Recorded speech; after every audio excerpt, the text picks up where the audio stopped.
आज से लगभग 23 साल पहले देश की राजधानी में जेसिका लाल महज एक पैक शराब के लिए मार दी गई थी। 90 के दशक के आखिर में हुई इस हत्या में सारी दुनिया जानती थी कि गुनहगार कौन था, लेकिन बावजूद उसके जेसिका के हत्यारों को सलाखों के पीछे जाने में सालों लग गए थे। 23 साल पहले 20 अप्रैल 1999 को अगर मनु शर्मा ने जेसिका को महज एक पैक शराब के लिए गोली नहीं मारी होती तो वो आज हमारी इस सोसाइटी में कहीं गुमनामी की जिंदगी जी रही होती, या फिर जिस मॉडलिंग की दुनिया में जेसिका करियर बनाना चाहती थी, शायद उसमें सफलता की इबादत दिख रही होती। तो आइए जानते हैं क्या है जेसिका लाल के मर्डर की पूरी सच्चाई। लेकिन उससे पहले यदि आप चैनल पर नए हैं तो चैनल को सब्सक्राइब करना ना भूलें और बेल आइकन को प्रेस कर दें, जिससे लेटेस्ट वीडियो की जानकारी आप तक पहुंचती रहे। उस रात दिल्ली के टैमरिंड कोर्ट रेस्टोरेंट में अमीरों की पार्टी हो रही थी। उस पार्टी को रेस्टोरेंट की एनआरआई मालकिन और मशहूर सोशलाइट बीना रमानी होस्ट कर रही थी। 29 अप्रैल 1999 की रात बीना अपने कनाडाई पति जॉर्ज मेल्टन के कनाडा जाने के मौके पर शराब पार्टी दे रही थी। बीना की इस थर्सडे स्पेशल नाइट पार्टी में दिल्ली के बड़े और रसूखदार लोगों का जमावड़ा हुआ। पार्टी में बीना की बेटी मालिनी रमानी ने शराब परोसने के लिए मॉडल जेसिका लाल और शायन मुंशी को बतौर बार टेंडर बुलाया। दिल्ली की एलिट सर्कल में बीना रमानी पीने पिलाने के लिए काफी मशहूर थी। रमानी परिवार के रसूख का अंदाजा आप इसी बात से लगा सकते हैं कि बीना रमानी ब्रिटिश पासपोर्ट होल्डर थी। उनके पति कनाडा से थे, वहीं उनकी बेटी Malini Ramani US passport holder थी। एक ही परिवार के पिता अलग देश के नागरिक, मां अलग देश की और बेटी अलग देश की नागरिक हैं। दिल्ली के पेस्ट्री सर्कल में रमानी परिवार का काफी मजबूत दबदबा था। रमानी की उस थर्सडे स्पेशल नाइट पार्टी में शायन मुंशी दिल्ली के एटिल लोगों को शराब परोस रहा था। रात के 12 बजने पर और शराब का स्टॉक खत्म होने पर पार्टी धीरे धीरे वाइंड अप होने लगी। तभी वहां पर आ पहुंचा मनु शर्मा। उसके साथ कोका कोला कंपनी के बॉटलिंग प्लांट का जनरल मैनेजर अमरदीप सिंह गिल उर्फ टोनी, आलोक खन्ना और यूपी के बाहुबली नेता डीपी यादव का बेटा विकास यादव भी था। मनु शर्मा ने जेसिका से शराब मांगा, जिसे देने के लिए जेसिका ने इनकार कर दिया। मनु ने एक ड्रिंक के बदले 1000 रुपए देने का ऑफर किया, लेकिन जेसिका ने सख्ती से शराब देने से मना कर दिया। थोड़े ही पल में मनु शर्मा ने जेसिका के माथे पर पिस्टल तान दी और शराब मांगा। जेसिका ने मनु की बात को अनसुना कर दिया। मनु सीधे उसके सिर पर गोली मार दी और फिर दोस्तों के साथ फरार हो गया। मनु अपने दोस्तों के साथ न्यू फ्रेंड्स कॉलोनी आता है और वहां से अपनी टाटा फरारी में विकास यादव के साथ गाजियाबाद चला जाता है। अगले दिन तड़के मनु शर्मा गाजियाबाद से चंडीगढ़ स्थित अपने घर के लिए निकल जाता है। वहीं दूसरी ओर टैमरिंड कोर्ट में घायल पड़ी जेसिका को लेकर बीना रमानी सफरचंद एनक्लेव के असलोक हॉस्पिटल पहुंचती हैं। वहां के डॉक्टर आलोक चोपड़ा उन्हें फौरन अपोलो हॉस्पिटल ले जाने की सलाह देते हैं, लेकिन रमानी जब तक जेसिका को लेकर अपोलो पहुंचती तब तक वह रास्ते में दम तोड़ चुकी थी। जेसिका की हत्या का केस महरौली थाने में दर्ज होता है। पुलिस ने मामले की जांच की तो पता चला कि हत्यारे बड़े घरों के बिगड़ैले शहजादे हैं। क्योंकि हत्या के तार सीधे राजनीति परिवार से जुड़ रहे थे, इसलिए पुलिस भी सीधे सीधे कदम उठाने में हिचक रही थी। लेकिन मीडिया के दबाव में पुलिस ने सबसे पहले न्यू फ्रेंड्स कॉलोनी से अमरदीप उर्फ टोनी को गिरफ्तार किया। उसके बाद दिल्ली पुलिस ने 2 मई को नोएडा से मनु शर्मा की टाटा सफारी लावारिस हालत में बरामद की। उसके बाद 6 मई को मनु शर्मा ने चंडीगढ़ की अदालत में जेसिका लाल मामले में सरेंडर किया। मनु के गिरफ्तार होते ही डीपी यादव के बेटे विकास यादव सहित सभी मुख्य आरोपियों को पुलिस ने गिरफ्तार किया। दिल्ली पुलिस ने जेसिका हत्याकांड में कुल 9 लोगों को आरोपी बनाया। वहीं बिना लाइसेंस शराब परोसने के मामले में दिल्ली पुलिस ने बीना रमानी को भी गिरफ्तार किया, और लेकिन वो ब्रिटिश पासपोर्ट होल्डर थी, इस नाते कोर्ट ने उन्हें कुछ ही समय में जमानत दे दी।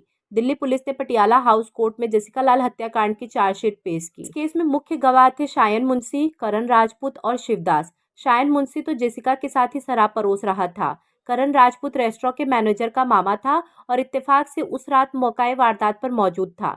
तीसरा गवाह शिवदास रेस्टोरेंट का इलेक्ट्रीशियन था, जो पार्टी खत्म होने के बाद अपना डिनर लेने के लिए वहां पहुंचा था। पुलिस के सामने दिए बयान में तीनों ने माना था कि मनु शर्मा ने ही उस रात जेसिका पर गोली चलाई थी। लेकिन 3 मई 2001 को पटियाला हाउस कोर्ट में शायन जज के सामने अपने बयान से मुकर गया, जबकि खुद शायन मुंशी ने ही हत्या की एफआईआर दर्ज कराई थी। कोर्ट में मुंशी ने कहा कि पुलिस ने हिंदी में पता नहीं क्या लिखा और मुझसे साइन करवा लिया, जबकि मैं तो हिंदी जानता नहीं हूँ। शायन की तरफ 5 मई 2001 को इलेक्ट्रीशियन शिवदास भी कोर्ट से अपने बयान से पलट गया। तीसरा चश्मदीद करण राजपूत 16 मई 2001 को कोर्ट में पेश हुआ, लेकिन वो तो कटघरे में सामने खड़े मनु शर्मा को पहचानने तक से इनकार कर दिया।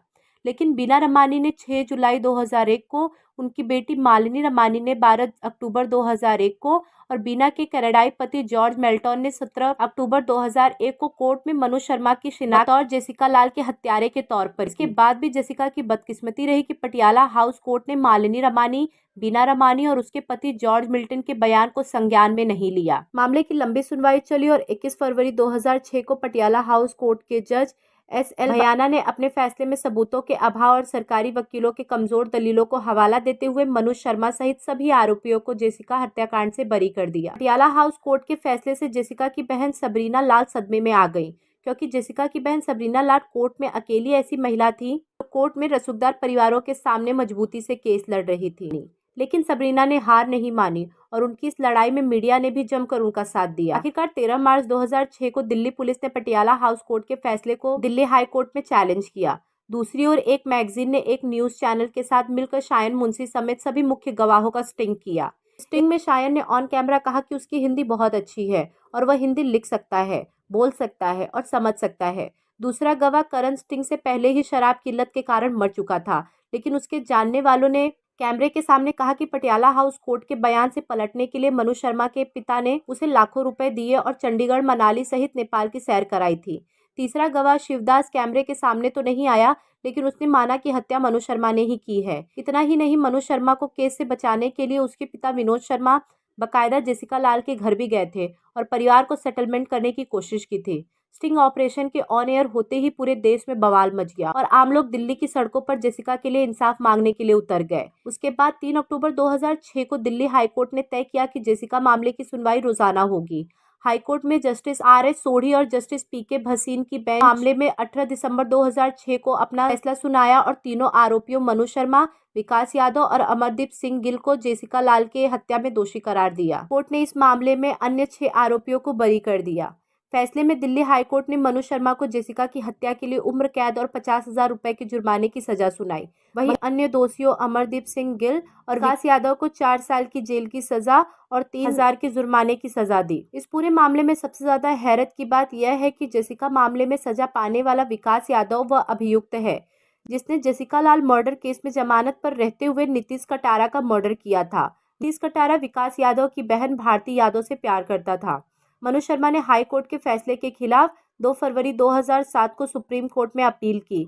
सुप्रीम कोर्ट ने मामले की सुनवाई की और 19 अप्रैल 2010 को दिए अपने फैसले में हाई कोर्ट के आदेश को बरकरार रखा और मनु शर्मा के आजीवन कारावास की सजा को सही ठहराया। इस तरह इतनी लंबी लड़ाई लड़ने के बाद आखिरकार जेसिका लाल को इंसाफ मिला। लेकिन इस कहानी में आगे और भी किस्से हैं। मसलन सजा याफ्ता मनु शर्मा साल 2015 में फरलो पर बाहर निकलकर मुंबई की रहने वाली एक लड़की से शादी की।